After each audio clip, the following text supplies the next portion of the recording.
Here. Trustee Mrs. Stewart. Here. Trustee Mrs. Bizlevy. Here. Trustee Mr. Starr. Here. Trustee Mrs. Meisner. Here. Trustee Mrs. Opalinsky. Here. Okay, so this is how we're going to do this, so everyone has an idea of what we're doing.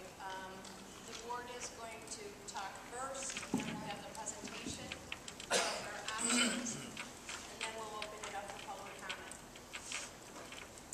This board has high concerns concerning the cost and the overrides of this project. We have an obligation to the public to keep you informed and be straightforward, which is why we held this meeting. There were certain expectations given to the public by members of this board to which we are all held accountable. I have attempted to reconstruct the process to understand how we went from here, this is a flyer that everyone was sent, prior to the vote to where we are today. We hired Wendell as the contractor, or the architect, I'm sorry, in October of 2010. The submission of the project was made in August of 2012. I'm not going to be able to fill in all the information prior to presidency, therefore I will ask Mrs. Stewart to assist me in this. Why don't you start by the beginning of the process? Okay. And I'm doing this by memory because Mrs. Malicious asked me if I would comment on this. We started with public meetings where we brought in several architecture firms to, we put out an RFP first of all on what we wanted the project to consist of. And several architecture firms came to us, they made their proposals. There were, I believe, three or four chosen, and they came in with their presentations and their cost factors that were associated with them. The board selected Wendell, the chair, to be their architecture firm. And from there, the ball started rolling with drawings, a lot of inside, in-district, in-building, administrative and staff conversations went on how the interior of the project was going to take place. There was a SLICE committee that also worked on different aspects of the project. That took place during the afternoons, and I wasn't on the SLICE committee. Who from the board was on the SLICE committee? We met 2 times. And then, so once we started the ball rolling with getting approval with SCD, we hired a construction manager. We hired the Pike firm. And from there was quite a lull because the drawings and things had been submitted to SCD. But when we presented the project to the community, we presented a dollar amount that a capital project would cost. There were different parts of the project that got changed, different rooms in the building got changed around, but those are all things that happen when you're doing a project, or so that's what we were told. And pretty much up until the end of my presidency, we were waiting for the approval to come back from SCD. Okay, as I said, the paperwork was signed and submitted to SCD, I believe it was the 14th of August. And that took until the end of, that took until the, I believe it was the end of November for approval. In the interim, I believe it was in June, we were told that the Mullen roof and the Riverview roofs were an outflow of the project. And we went ahead and we did Mullen School, and then when they went into that school, the roof was much worse than we had thought it would be, and the gymnasium roof caved in. So that overran, leaving us minimal amount of money for the Riverview roof, which was a big part of the project to begin with. Just checking to make sure that we talked about everything here.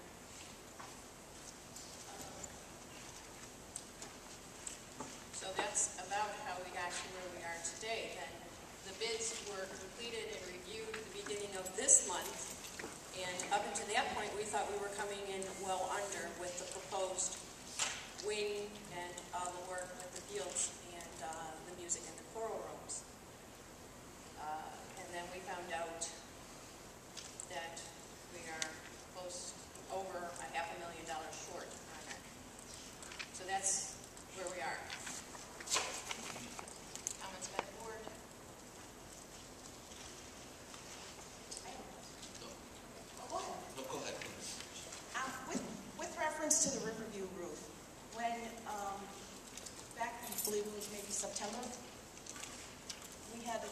conversation about the roofs, and when you came to us and told us that maybe it was August, that we needed to concentrate on Mullen's roof versus Riverview's roof.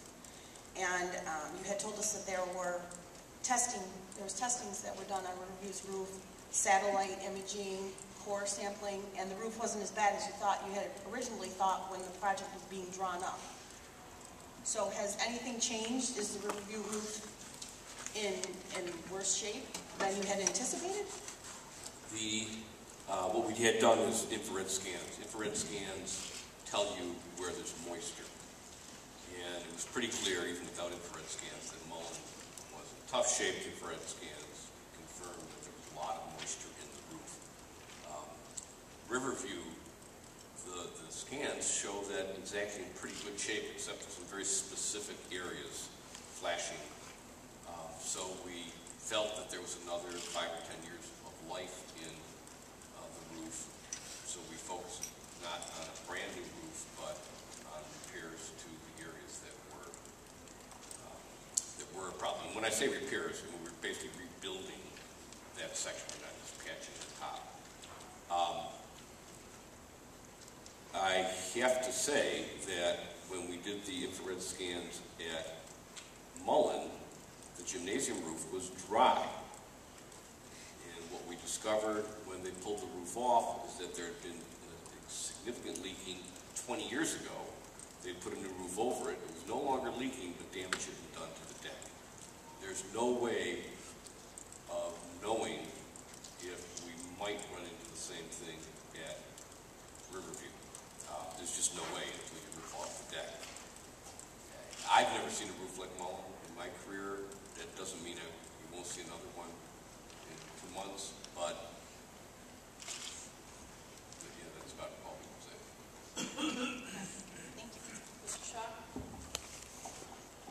Well, I think one of the difficulties we look at on this has already been specified is this past summer with the Mullen School roof, the extreme deterioration of that roof, of course, and I want to be corrected by Wendell and Pike if I'm incorrect, resulted in not being able to use a machine to strip that roof, which would have been cost effective, but it had to be hand stripped. Of course, that's going to increase the labor cost substantially. So it was not something that any of us would have anticipated.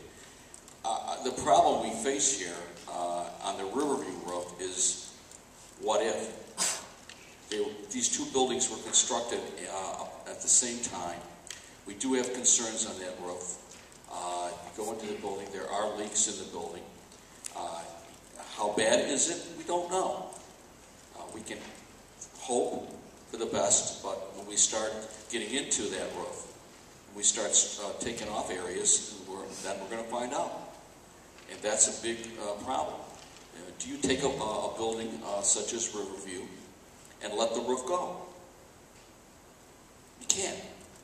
We're not, as a board, living up to our responsibilities to maintain these facilities. Yet, if we start getting into that, then we have to look at substantial changes in the capital project, excluding, and I want to make sure that's understood, excluding the stadium. All right, I'm not talking about the stadium. We're talking about the high school and what changes we're going to make within the high school complex. We made promises to you folks. It was approved by the electorate by, I think, a 3/4 vote. Correct me, I might be wrong on that, but I think it was a great majority. And you got a pamphlet that said we're going to do this, this, this, and this, to the tune of, I believe, close to $11,975,000. Now the problem is, we're not going to be able to meet that.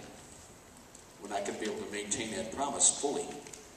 There's many options we can go, many directions we can go, which we, as a board, have to make that decision. We're not going to be making those decisions tonight, but we have to make those decisions. Obviously, we want the input from you folks about your feelings on these options. And again, representation from our Wendell and Pike will, of course, help us in that. We've looked at those already. in a previous meeting that occurred last week. That's why we're having the meeting now. We wanted to get this meeting to you as quick as possible to be open, honest, and straightforward about what we've run into, because this is not going to be pleasant. Is there anybody going to come out of here satisfied today? I doubt it. I doubt it. But we want to, the only options we got would be to rebid the project on another capital project.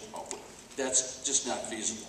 It would delay the project, at least the high school stuff, for probably a year. The costs are not going to go down.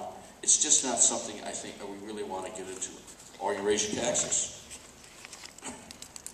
Not another good option, all right? Because we're still in the budgetary process just to meet our budget.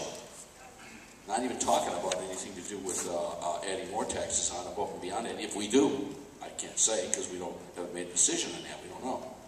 So these are the difficulties that we face. I appreciate Mrs. Stewart giving us what information she could.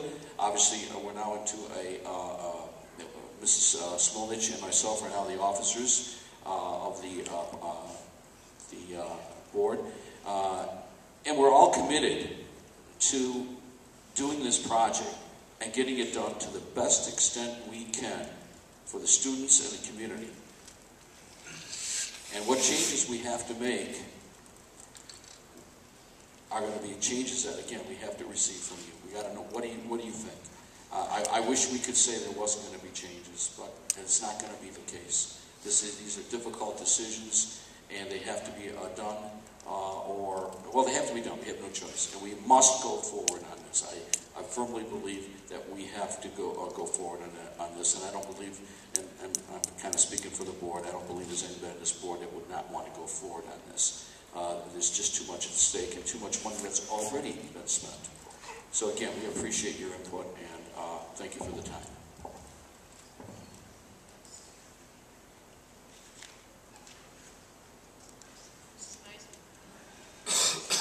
And just to repeat what he was saying, because we are this far into the project, which we haven't actually done a lot except for the roof, but we've already spent almost $1.4 million. So to just stop the process doesn't make sense. So we have to figure out what we can do at this point with what we have.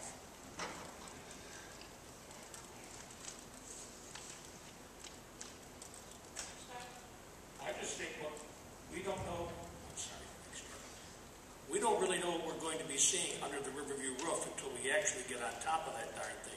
Now, everybody has to understand, I'm a product of Riverview School.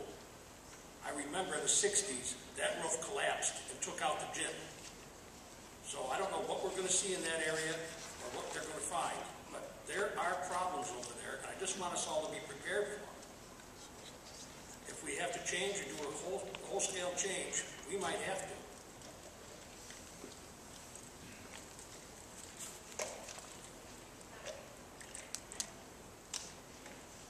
All right, ladies and gentlemen, we turn it over to you.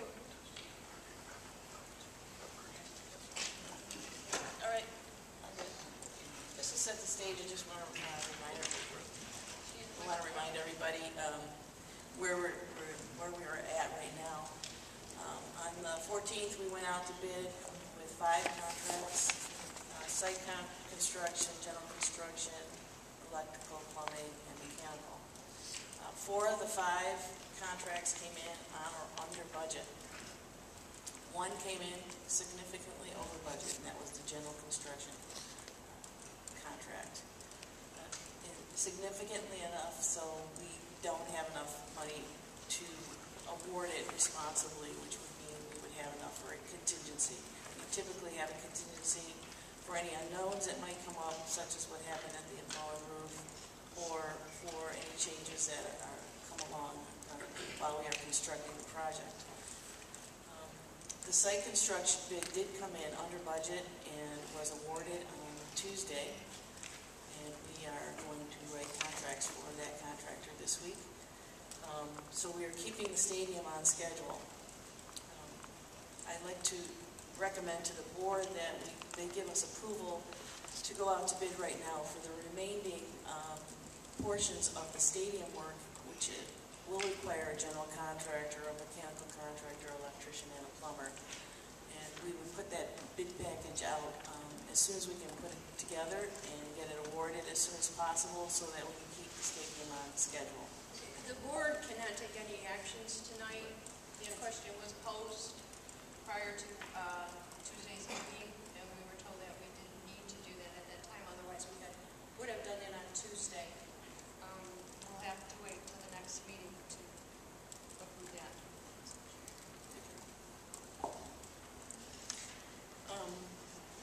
So the remainder, no matter which way we go, would be rebid, pending an approval next month's board meeting. So what's missing right now? The bleachers, the concession stand, and the restrooms would be part of the general construction, mechanical, plumbing contracts.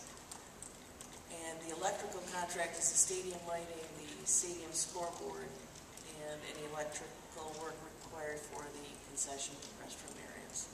So that would be what we're going to be asking the board for at the next board. Brian, if you want to go on. All right, just for the audience to elaborate on that, since we had 5 contracts, you award all the electrical work under one contract, all the plumbing work, etc. But now that we're intent on completing the stadium, we have to carve out those pieces that are part of the stadium but not part of the building. So we'd be rebidding work that had been bid so that we can advance that at the same time that the stadium work goes forward. In terms of the district's options with the balance of the work, we believe there's 3 options. One option would be to go back to the voters and say we need another $500,000, another $750,000 to build the addition exactly as it exists on the drawings. That would take time, of course, but it's an option. The second option would be to proceed with the addition, but redesign it to try to get some money out. And we believe we could achieve that, but only if we forewent. I'm using the wrong term. If we'd have to ignore the Riverview roof, which you can't do.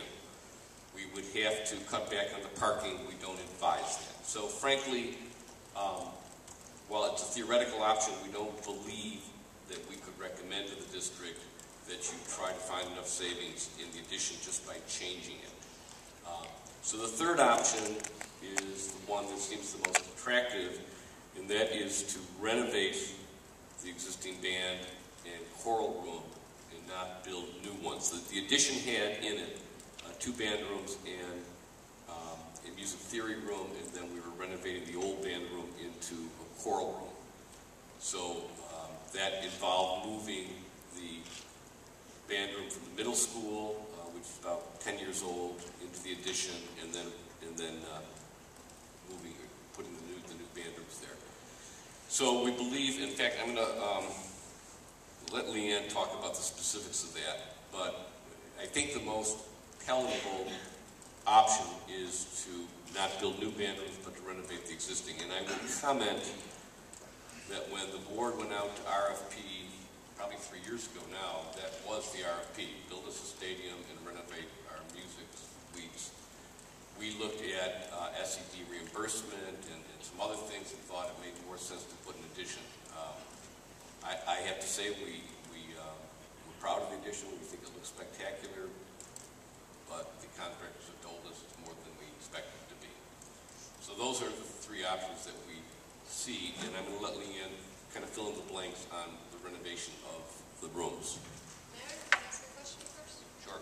If we break out the costs of the electrical, plumbing, whatnot, is that going to increase the cost overall for that area? You follow what I'm asking? You mean by separating it and not having a bigger package? Dollar amount. Yes, and that's possible, but it's not significant. It might be a slight raise, but because we might actually get some economies. Sometimes what happens, there's 2 things that can happen. You can have different contractors win the award between the first and second phase. It's divided into 2 phases. The first phase would be the remainder of the stadium, the second phase would be the remainder of the school renovations. If there's two different contractors, then there might be a slight increase in what we call general conditions that they put on top of a contract. Sometimes because a contractor's already here and working, he actually bids it lower for the phase two because he's already here and he already has everything under control. He won't bid those general conditions.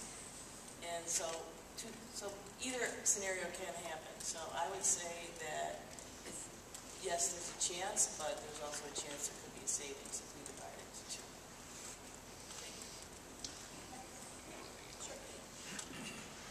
With the different delays that, when we were waiting for the approval to come back from SCD, that changed the breaking ground time frame to completion time frame. No. Did it shorten it up a little bit? No, actually, SED review happened almost precisely when we expected it to. Early on in the project, we were probably 2.5 months short of being able to get the project in the ground last year, but there was just no way to do it. So we had to be targeting this year, and SED review times were almost precisely what we were expecting. So if we were able to rebid and have the completion date backed up a little bit, would that impact the cost that different bidders would bid on the project if they had a little more time and they weren't so under the gun for completion? Oh, Well, first of all, we've already awarded the site contract, and that would be the most significant. I mean for the addition. I'm For the- talking oh, for about the addition. for the music portion. I don't Going. believe the reason that we were overbid was due to the time constraints. We did give them, we did not require that we actually got them to start early. The school was going to make some concessions. We were going to start that earlier than originally intended. So I don't believe that the contractors added costs for that. So if I may, I asked Peter, our construction manager, the other night at the board meeting, and there were a lot of these people weren't here that night. And I know you don't have a crystal ball. I know you can't say exactly why it happened, but I'm still really, really confused on why it would come in so much higher in an economy where people are fighting for work. Right. So, I mean, just because I'm sure everybody here wants to know too, Yeah. like how 4 of those contracts could come in at or below, and this one is so overwhelmingly Yeah, different. we did find where the overages were from our estimate. Just as a kind of a general, give you a frame of reference, any addition that any contractor would bid or build usually costs about $250 a square foot. In our estimate, we had $370 per square foot for this addition. We thought that was plenty for the addition. The addition came in at almost $500 a square foot. That is just, as probably as Peter might have said the other day, that it's just hard to understand and hard to fathom why it came in that much. One of the things that I think what happens with a $250 a square foot building is usually a square building. It doesn't undulate in and out. The front of the building is just a flat surface. So partially the shape of the building added to the cost. The wall assembly itself was a complicated thing to put together, and we know that came in quite a bit over budget. Some of the glass that was used was a little bit more specialized. The bleachers came in over budget, and we still don't, trying to figure out that part of it. And some of the masonry came in over budget. So we know where it happened, and if there was a different design, a more simplified design, it would probably come in less. But I don't know that it would programmatically meet everything that the architects have put in the building. Thank you very much.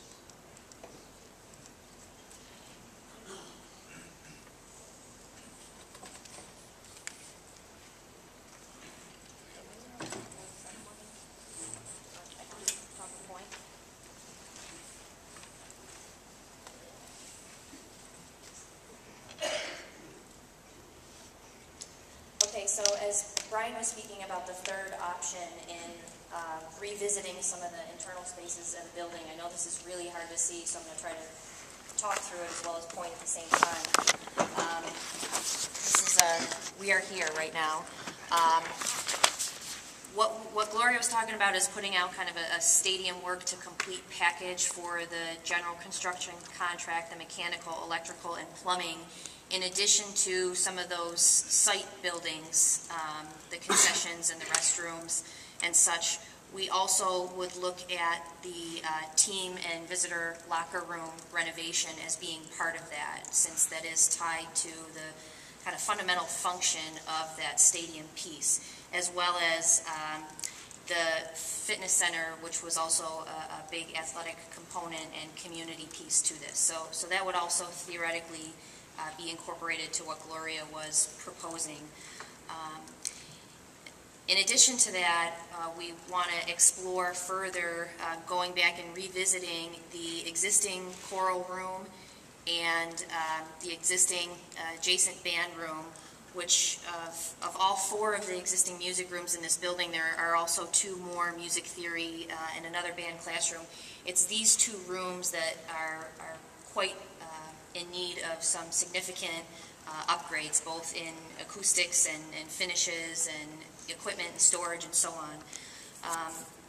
In our early programming meetings with the music department, we already had discussions with them to understand what the difficulties of their current spaces were, what the needs of the program were, both currently and going into the future. So we've already done a lot of the investigation and homework and kind of understanding what the needs are. It's just taking a step back and looking at fitting those needs into these existing spaces as opposed to creating a new room. So our understanding now is the focus is on these two spaces, and in the last few days we've done some very high-level work in understanding on if it's even feasible to improve those spaces. I'll talk a little bit about the choral room first. The choral room, we looked at it primarily acoustically, how that space is performing, because we know aesthetically we can paint and patch, and that's really no issue. But acoustically, the volume of the space is not so much an issue as the actual length and width of the room, which poses a bit of a physical challenge based on the fact that it's kind of internally located within the building. But we believe that we might be able to find some options to improve that because it does sit adjacent to part of this larger entry corridor.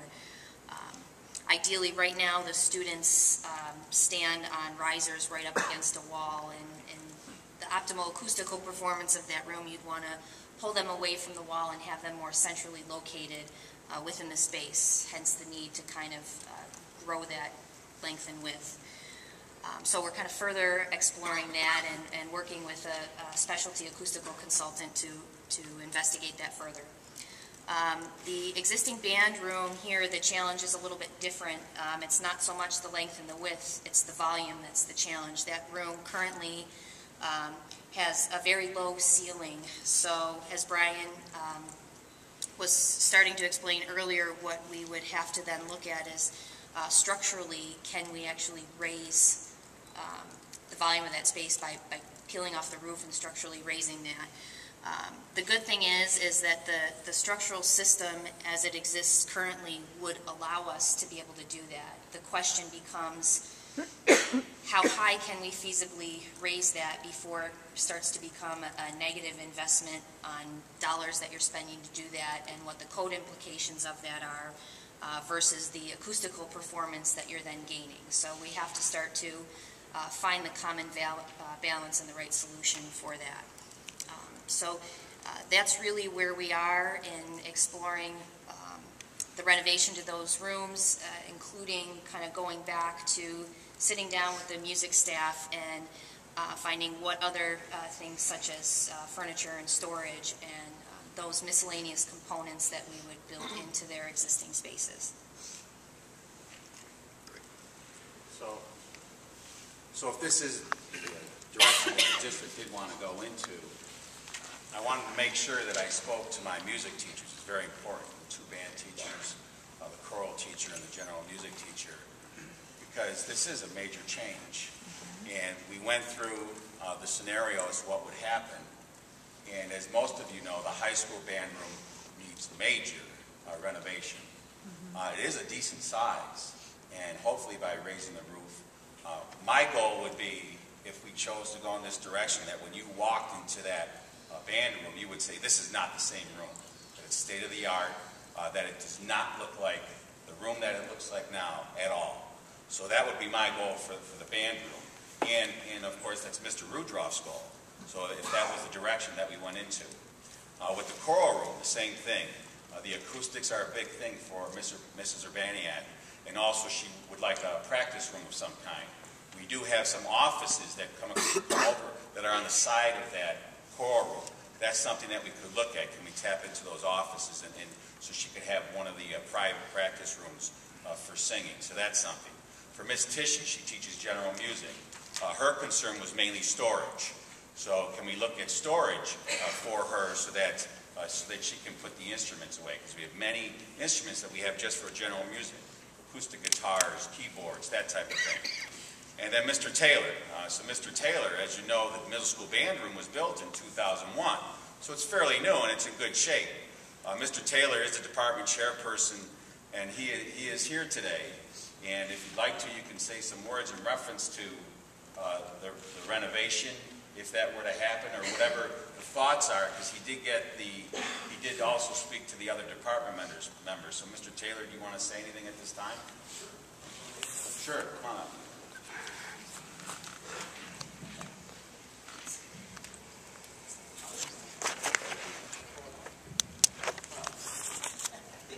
Evening, everybody. Good evening. My name is Christopher Taylor. I'm currently the middle school band director. Talked with my department today when we were informed that there might be a change and all this fun stuff.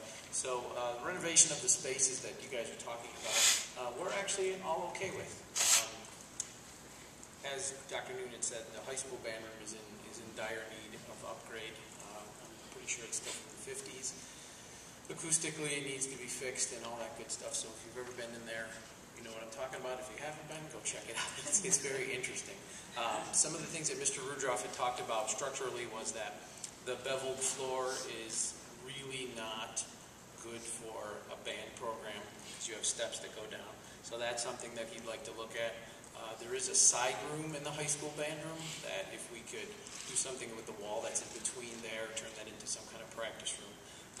He's got the technology and he's got all that kind of stuff going on with that.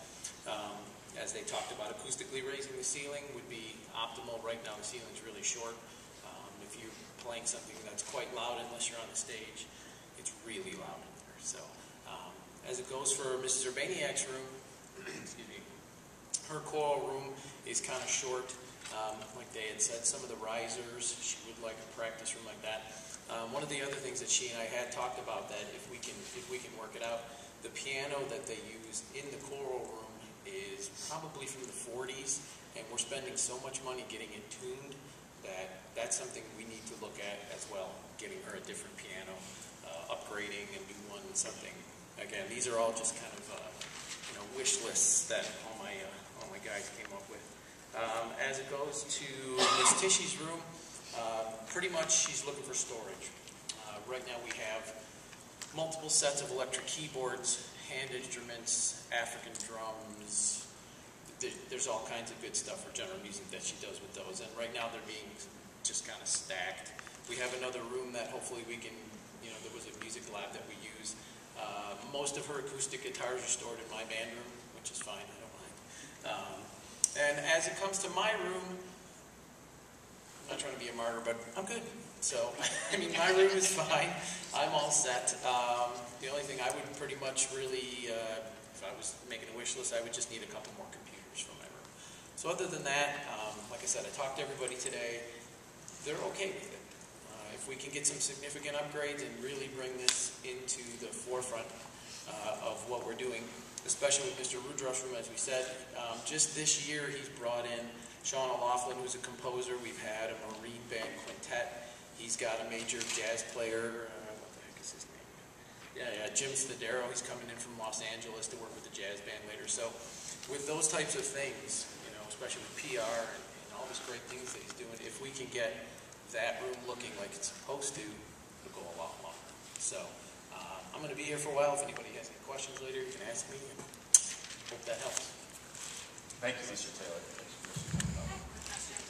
Acoustically, the chorus used to practice here in the auditorium. Why did they move away from that when you have this? What was the reasoning to get them a room? When we use the auditorium for different things, different areas, in the high school, sometimes we run the class visual Shakespeare, so that's used during some periods, but it doesn't have to be the period that choral, that the choral program is running. But the auditorium is used at times.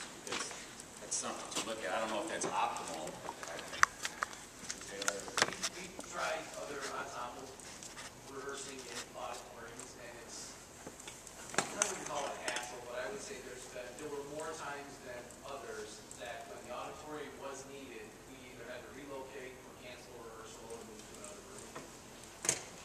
And you would think that if you were rehearsing in a space as gorgeous as this, it would be really nice.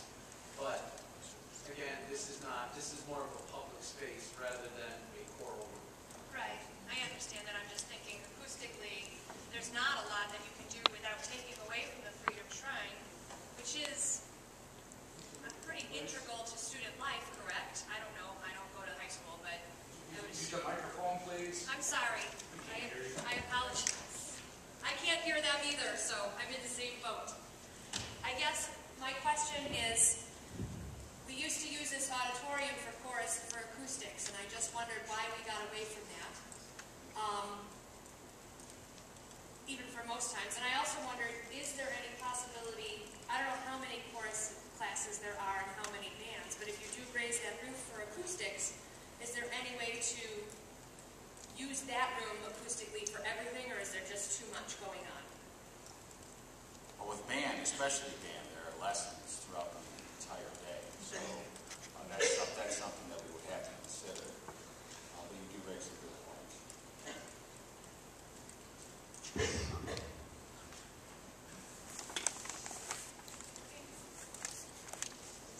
Get it? Or do you have more? Put up the question. Board have any questions? Okay, so for public comment, please. Yes, step forward. I just have an information question. If you do this, does that mean that extension that you were talking about, or that money or would be shifted? Is that thought right now? Well, from an aesthetic point of view, I think this building, that wall is so important to it. I hate to see us, change more of the personality of this building. In 2000, they made a major change in the architectural view of this building. And to this day, it really doesn't look like it should. But I think this wall out here now has been kind of a centerpiece of this particular school, with your main entrance being there. And by consulting with these fine teachers, and I give you credit, Mr. Superintendent, I think that's the only way you can really do the right thing to fit programs into the school, by working with them like you've done so many years. But I think if they can accept that and it works well for them, I think financially you've got really a nice way to plug this gap that you have that you're looking for, this budget issue. Just a thought. And as you know, the landscaping where the building doesn't look so great right now, but we spoke to Mr. Maziard, and that's something that would definitely have to be upgraded so that, when graduation time comes, people like to take pictures. That could still be. And that's a minimal cost, though. Say that again? That's a minimal cost. You're right.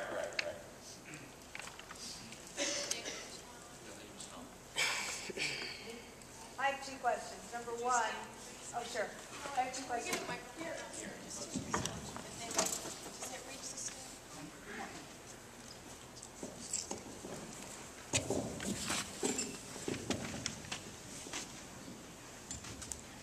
I have two questions. If you go with option number 3, what would that do with Joy Richardson?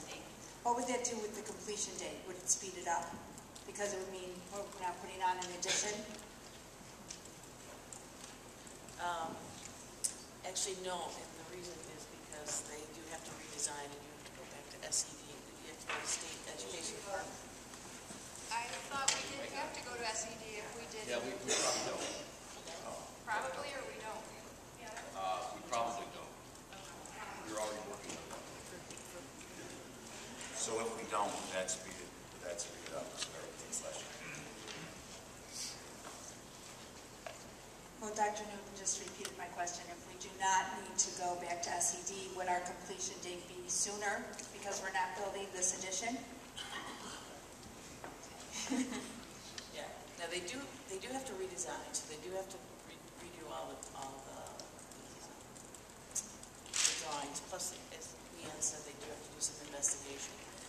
I don't know how quickly, and I don't really want to commit Wendell without their input, but I would guess that we would go from one to the other, so that by Christmas, by the end of the summer, we would have everything out to bid, and we would be awarding in the fall, and then we would do all the work in the fall, and all the work could be done in the fall, except I don't know to the extent of the roof, how raising the roof would be. But yes, in all essence, it would probably extend the construction period. But it doesn't affect the stadium at all. I'm not interested in the stadium. Okay. So, yeah, and Leanne, if you could talk a little bit more. So you're telling me it will extend it. It won't keep it at the due date that's set now, and it won't shorten it. It will extend it.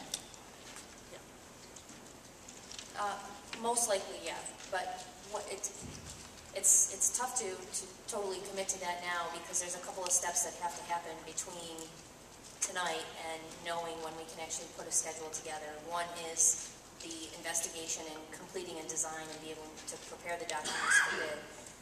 The other is getting the rest of this completion package out to know where we financially stand with what it takes to complete the stadium and what the remaining budget is left over, and make sure that we're making best use of the remaining available funds. And we don't totally know the answer to that question yet, nor do we know where we ultimately are going to stand with the Riverview roof. So there are a couple of variables in there. Our ultimate goal would be to be able to complete all work either in the same time frame or have it be concurrent, so that we can kind of maximize what Gloria had mentioned earlier with keeping the bids more attractive to the bidders to want to be able to stay on site and continue their work. I apologize, I came in a little late, but I thought I had heard that the stadium bids came in under budget. Okay, so you know your bids on the stadium under budget. You don't necessarily know for, I think, electrical or plumbing or contracting, but you have an estimate of what that's going to cost. And I would assume that you would think you would fall within that estimate. So if you know what the stadium bid is, you know what the additional estimated cost is, how can you not know what balance you have left? We know what the site work contract is, but there's 4 other contracts. There's a general construction, a mechanical, electrical, and plumbing that would have to be, a bid package would have to be put out that would be much less than what was on the street previously, because it would not include the addition. So those bids essentially would be have to be rebid by those contractors in a competitive bid environment, and that's what we don't know the answer to. Okay, but I don't mean to belabor this, but this isn't making sense to me. In the previous discussion, you asked on those separate bids, okay, are they going to be more, are they going to be less? You indicated, well, they could go either way. So you must have some sort of estimate of what the bid, what you're anticipating. We're talking about 2 different things. Okay. The first thing is we're talking about the actual addition. What we have estimates for are, Speak into the microphone, please. What we have estimates for are for the addition. We don't have estimates for the stadium. The stadium, yes, we do.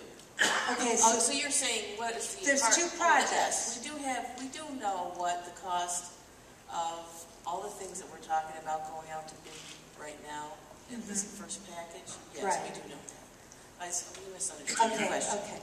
So if you know that, and you know what your capital budget was, you should then know how much money you have left to spend on the addition that came in at $500,000 over bid. Right. Yes, we can. So my question then was, if you know how much is remaining, okay, I really don't know what my question was. I think you solved my concern. But my question is the completion date, okay? And what I understood I heard was that the completion date won't come any sooner, it most likely won't come the date that it's due. It most likely will be pushed out. Yes, but not significantly, because Well, what's significant? we weren't going to be done until November. Of 2013. Correct. Okay. And if, it really depends on how fast we can redo the drawings. If we can go out to bid in short order, within a couple of months, we could still be done by Christmas. So you're Because thinking they're renovations and they're not additions. If we started the addition this much later, another addition this much later, yes, that would be significantly different delivery time. Okay. So if we redesign the addition. Okay, my second question is I would make an assumption, and I could be incorrect, but I'd make an assumption that the renovations would be less expensive than the addition. So therefore, there will be funds left over. Yes. Okay, what happens to those funds? The board gets to decide. Oh, so the state won't take that back? No. No. Okay, so we'll still have those funds? Yes. Okay. Thank you.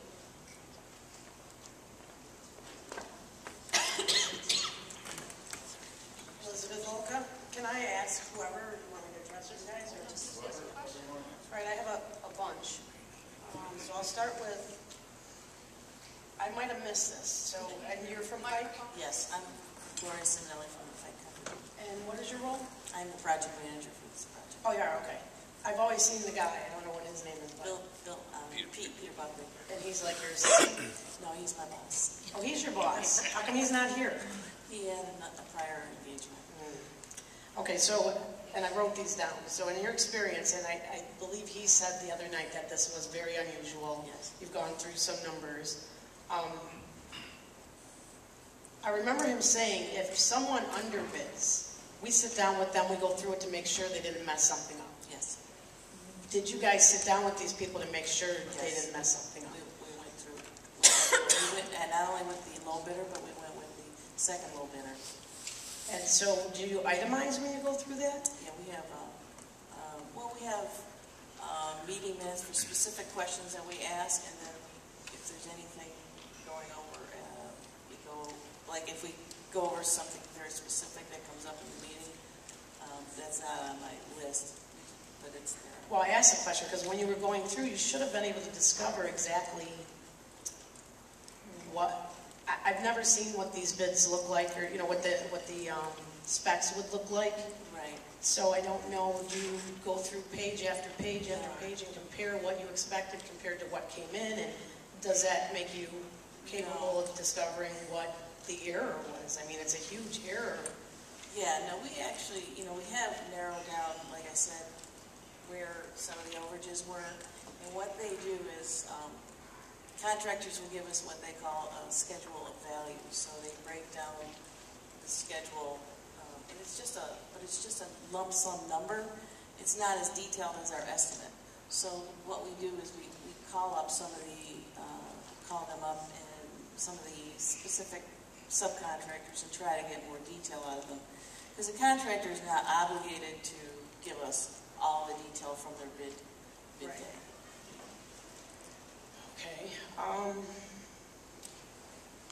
When you drop specs, and I'm just going to ask for a little background here, because again, I've never been a part of this. I've never seen this happen.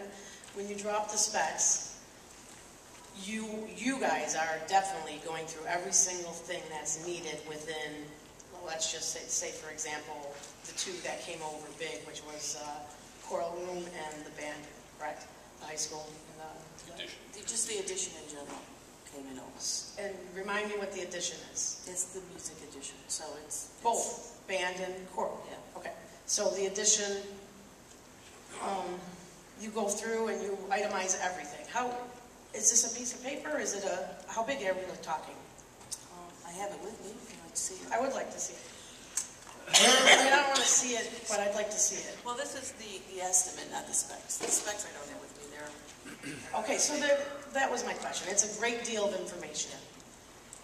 Were there any amendments made after they were put? So does that impact? I mean, if I'm sitting down, I'm a contractor, and I'm looking at it, I just went through your whole entire binder, now you send me some addendums. Does that perhaps, you know what, I don't have time to get through this by the deadline, so I'm just going to kind of throw some numbers out there to make sure I cover my butt. Yeah, no, the public bid law requires us to give them significant amount of time to analyze the addendum, so we have to give the addendum to them at least 3 days before they bid, which we did. Okay. So, I think this is for you. With the, and correct me if I'm wrong, but if I recall correctly, the reimbursement rate was somewhat generated based on learning space.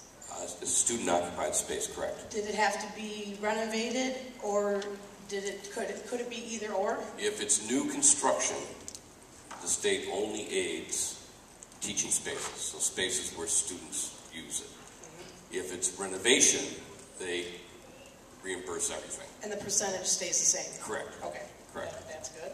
So actually, you're better off in this situation with renovation, because when we put the addition on, you have to build a corridor.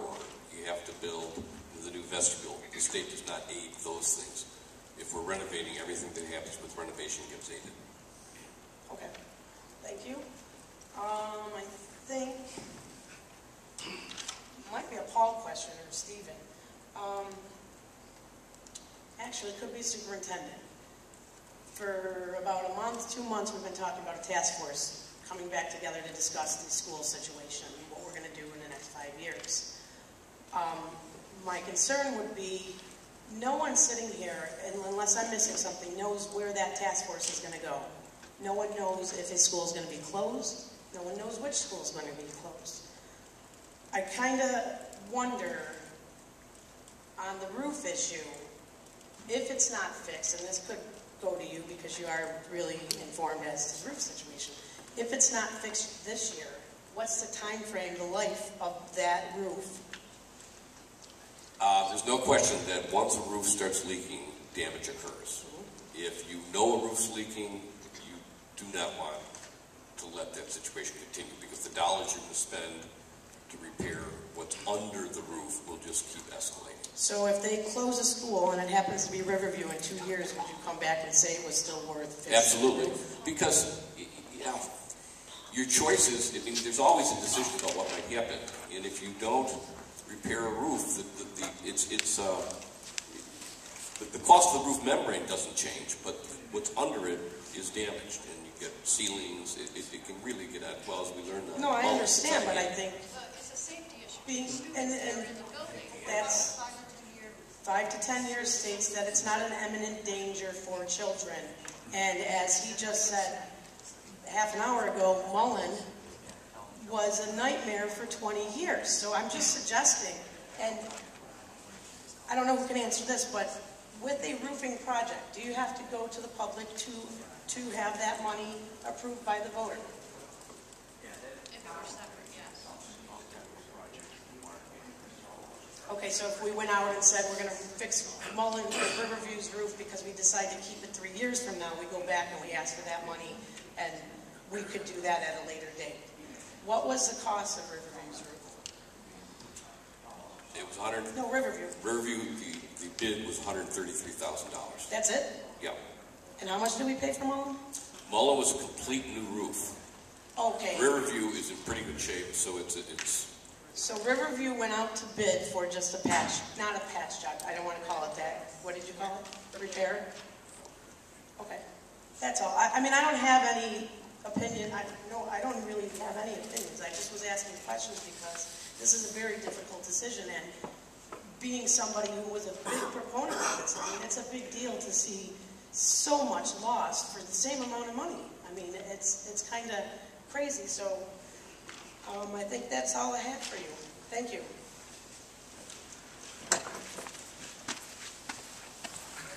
Anybody who would like to speak, can you just line up over there? So we know. Hello, I'm Don Holler, Utica Street. First of all, I'd like to thank the superintendent and president of the board for having this meeting. I thought we should have had these meetings for the past few years, because I've attended a lot of board meetings, but I still feel like I'm in the dark on everything that's going on. Everyone tells me everything is fine, it's all fine, it's all fine, and here we are today, and everything isn't all fine.